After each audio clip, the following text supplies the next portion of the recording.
Okay, let's look at a few more examples using the growth and decay models. Here it tells us a slow economy caused a company's annual revenues to drop from $530,000 in 2008 to $386,000 in 2010. If the revenue is following an exponential pattern of decline, what is the expected revenue in 2013? All right, so because they say exponential model of decline or pattern of decline, we know that our model is going to look like y equals ce to the kt. This is our exponential model. And we have 2 points that they've given us. This is different from the previous examples in that, well, the way that these points are written, neither one of them is 0. Okay, but we could always scale this back to be 0. So we might say that t is the time since 2008. And if we say that, then the points would be 0, $530,000, and then 2010 is 2 years since 2008. So we got 2 and $386,000. All right. So if we write it this way, then we automatically know that C is $530,000. All right, so we can go ahead and write our new model as y equals $530,000 e to the kt. All right, so we've basically used the first point, and that helped us to determine c. Now we're going to use the second point to determine k. All right, so when t is equal to 2, y is 386,000.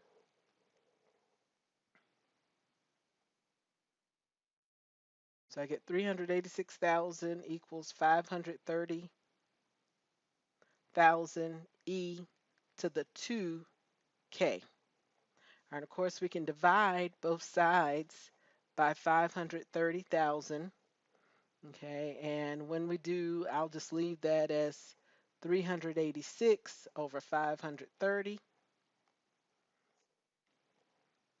equals e to the 2k. All right, we're trying to solve for k, so I'm going to take the natural log of both sides.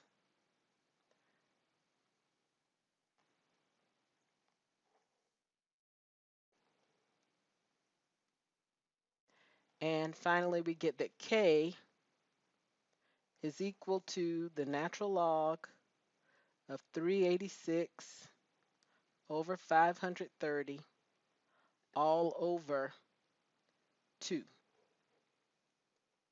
All right, so when you put that into your calculator, okay, we'll get a value for k, natural log of 386 divided by 530. I'm going to close parenthesis and divide by 2, and we get negative 0.1585 approximately. All right.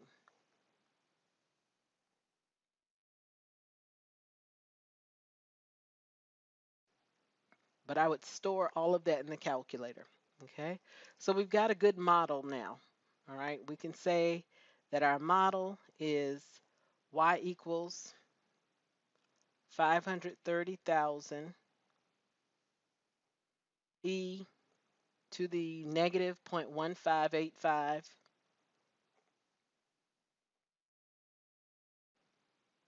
t. Okay. All right. So it says if the revenue is following an exponential pattern of decline, what is the expected return in 2013? Well, 2013 is 5 years past 2008. So we're just going to plug in 5 for t. All right. So we can say y of 5 equals 530 e to the negative 0.15855.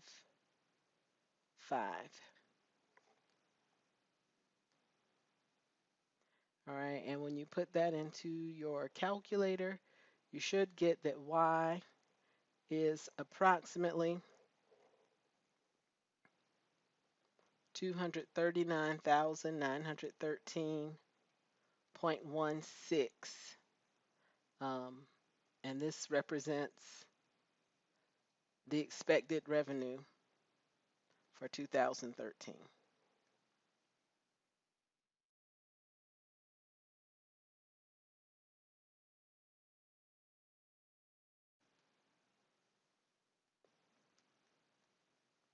All right, very good.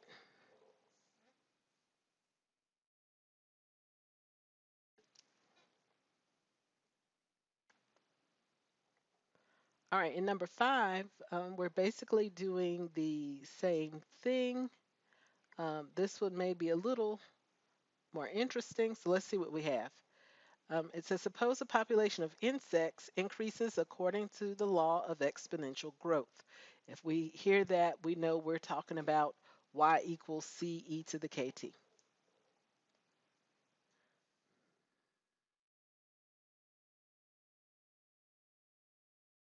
All right, it says there were 130 insects after the third day of the experiment. All right, so that point is going to be 3, 130. All right, and 380 insects after the seventh day. All right, so we get 7, 380. All right. Approximately how many insects were in the initial population? Okay, so this is different. They don't give us any information such that we can easily find the initial population. In fact, that's what they want us to do. Okay, so we're going to set up a system of equations using these 2 points. So we get that 130 equals C e to the 3k. All right, and then we get 380 equals C e to the 7k. All right, so I've got two equations. I have two unknowns. I should be able to solve for both of these unknown variables, C and K. Once I have C and K, then I can use my equation to find any information that they want. Okay, so in this case, the easiest thing for me to do is going to be to solve for one variable in terms of the other. All right, so from the first equation, I'm going to try to solve for C, and we get C equals 130 divided by e to the 3k. All right, and if we need to, we could rewrite this as 130 e to the negative 3k if we bring it out of our denominator. All right, so now I can take my expression for C and plug it into the second equation. All right, so we had 380 equals C e to the 7k, but C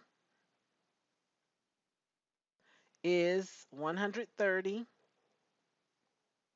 e to the negative 3k, and then we got to multiply that by e to the 7k. All right, so this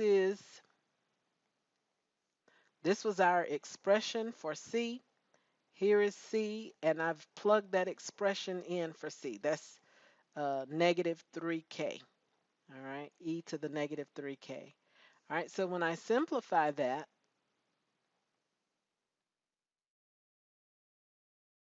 we get 380 equals 130 e to the 4k. Okay, we're still trying to solve for k, but now I have one variable, and I've got an equation, so I can solve for that one variable. We're going to get, if we divide both sides by 130, that gives me 38 over 13 equals e to the 4k. and take the natural log of both sides. So we get natural log of 38 over 13 equals 4k, or k equals the natural log of 38 over 13. I wrote that wrong. The natural log of 38 over 13, and then all of that over 4. Okay. If you put that into your calculator, you should get a k value that is approximately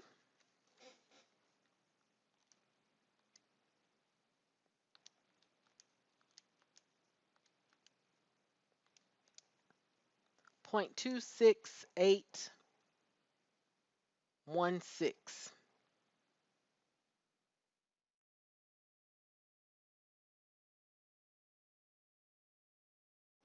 All right, so that's our K value. But of course, we can store the actual value in our calculator. All right, so now I need to know what C is. And we had an expression for C. C is 130 e to the negative 3k. All right, so we can do that in our calculator as well. Okay, C equals 130 e to the negative 3 times that 0.2681 number. Okay.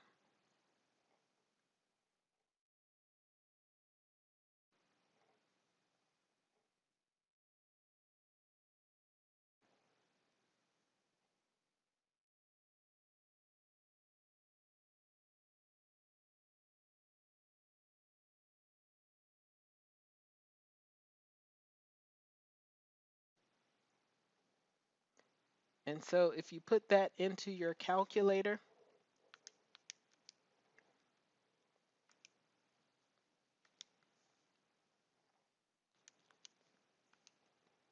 I've still got my previous answer as the value for K. So I'm going to use that.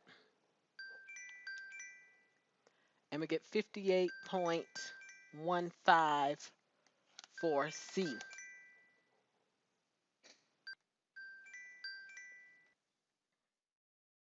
So that gives us approximately 58 insects initially.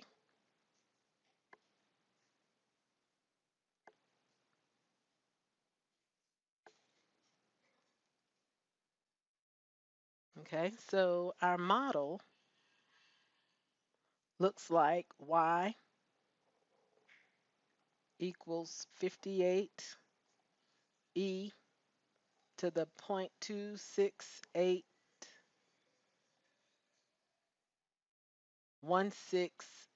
T. Okay. And well, that's it. We don't even have to write that. What we were looking for in this case was the initial number of insects, and so we already have that.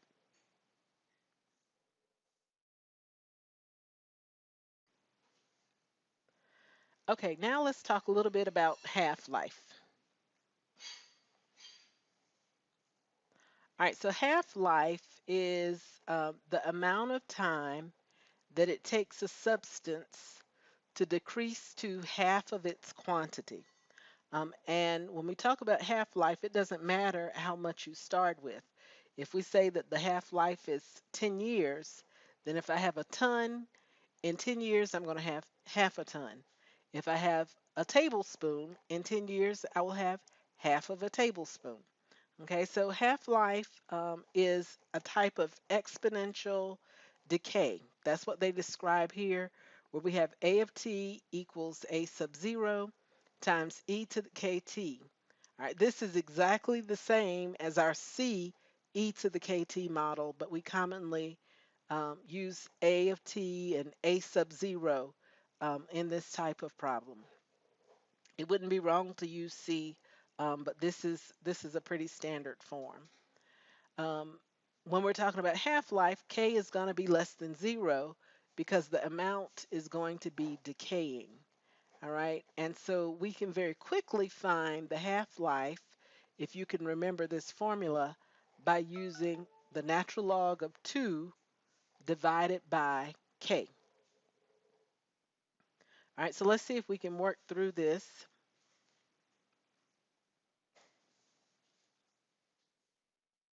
A zircon sample contains 4,000 atoms of the radioactive element 235U. Given that 235U has a half-life of 700 million years, how long would it take to decay to 125 atoms? All right, so our model again is A of T equals A sub 0. This is going to be our initial amount times E to the KT. Okay, so it looks like we're starting out with 4,000 atoms.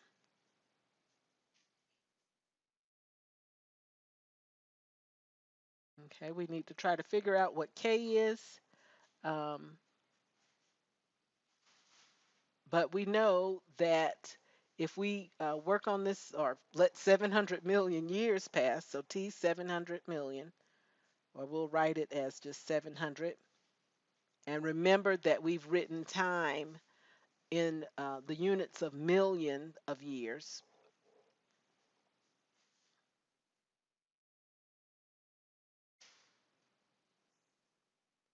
Okay, in 700 million years, we're going to have half of this initial amount. So half of 4,000 is 2,000. Okay. All right, so we're trying to solve for K. Divide both sides by 4,000. We get 1/2 equals E to the 700K.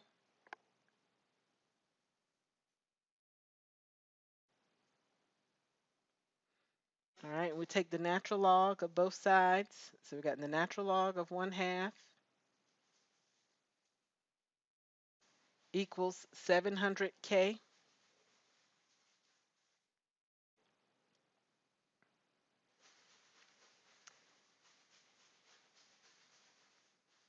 And if we divide both sides by 700, then we can find our K value. All right. So we got natural log of 1/2 or 0.5, and we're dividing that by 700. And so I get a value in scientific notation. I need to move my decimal point 4 places to the left. So that's going to give me negative 0.0009921. Okay, and of course there's more there. And don't forget that this is an approximation. All right. Okay, so we've got our K value. We have a starting amount if we need it. So we can probably go from here. Okay, our model looks like A of T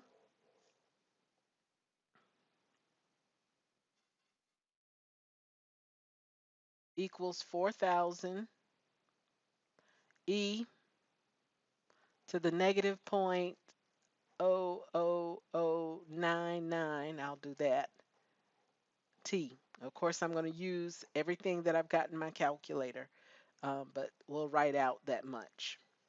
Okay, so if I want to know how long it's going to take to decay to 125 atoms, so the question is how long? We need to solve for T.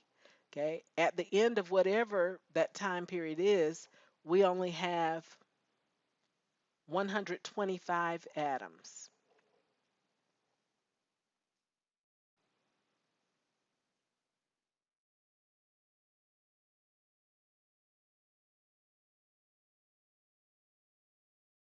All right, so if we divide both sides by 4,000,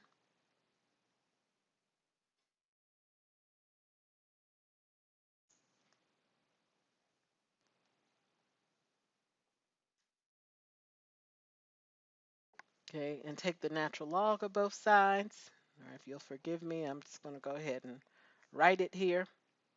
Okay, That's going to leave me with just this negative 0.00099 t. All right, and if I divide both sides by this k value, that will give me t. All right, so I've got natural log of 125 over 4,000. Okay, divided by, I've still got that k value as my previous answer. So I'm just going to say second answer. And I get that t equals 3,500 years,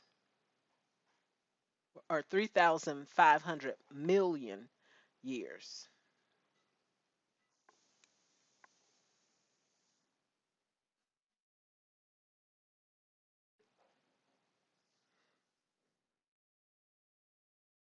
Okay, one final example.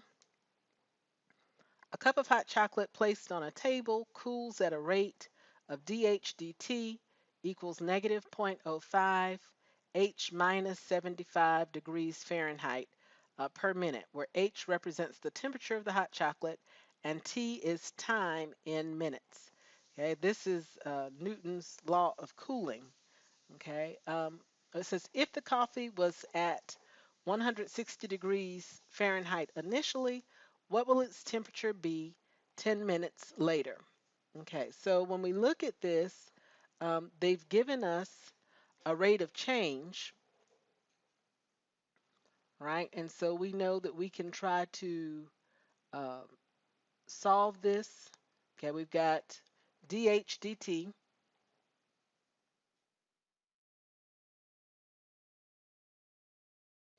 equals negative zero point zero 0.05 times H minus 75. Okay. And of course, we need to put the H and the DH on the same side. So I'm going to divide both sides by H minus 75. All right, so that gives me DH over H minus 75 equals negative zero point zero 0.05 dt.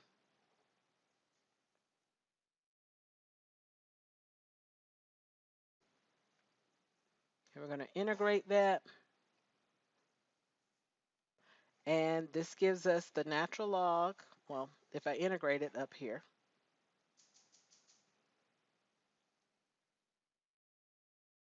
this gives me natural log of the absolute value of H minus 75 equals negative zero point zero 0.05 T plus C.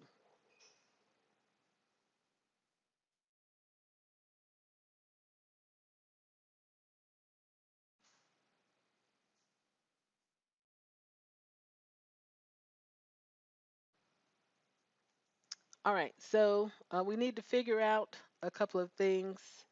In particular, we need to try to find a value for C, okay? And so what we know is initially the coffee is 160 degrees.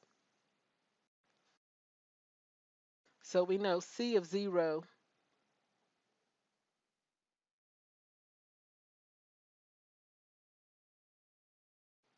is going to be 160. All right, but let's finish trying to solve for H. Okay, I can take E and raise it to each side.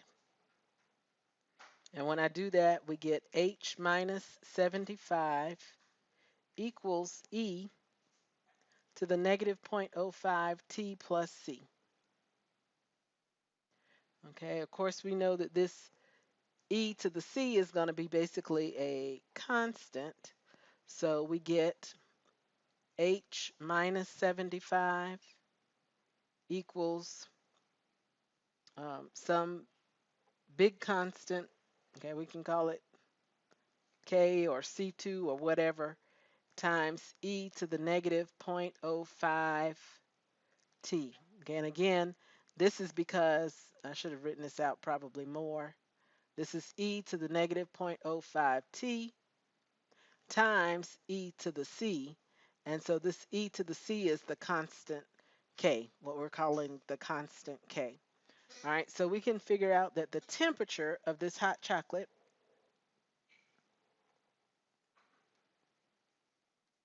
is going to be 75 plus K times e to the negative 0.05 T. Okay. All right, so we're ready. If the coffee was at 160 degrees initially, okay, what will its temperature be 10 minutes later? Okay, so we've already got that C of 0 is equal to 160. All right, and that's going to allow me to solve for K.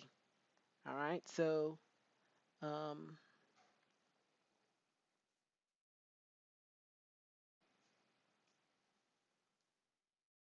okay, the coffee was at 160 degrees Fahrenheit plus K times e to the negative 0.05 times 0. Okay, so we get 75 plus K equals 160.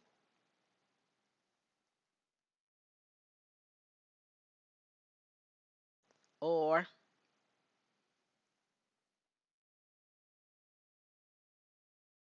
K equals 160 minus 75, which is 85.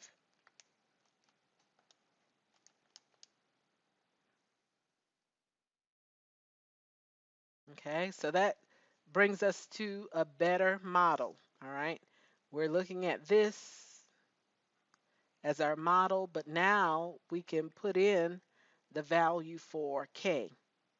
So we can say H of T equals 75 plus K times e to the negative point. Well, actually for K, we're going to put in 85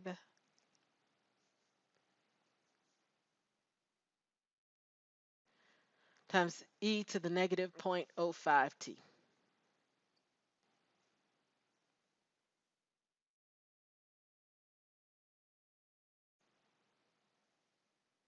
Okay, so our goal is to know what is the temperature of this coffee 10 minutes later. So we can say H of 10 equals 75 plus 85 e to the negative 0.05 times 10.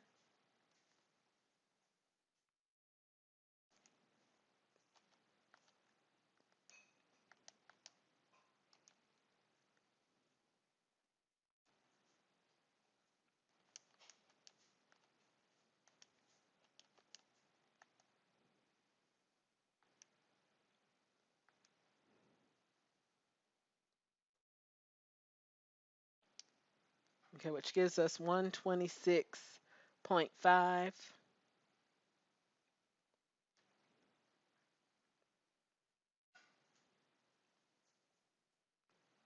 or approximately 127 degrees.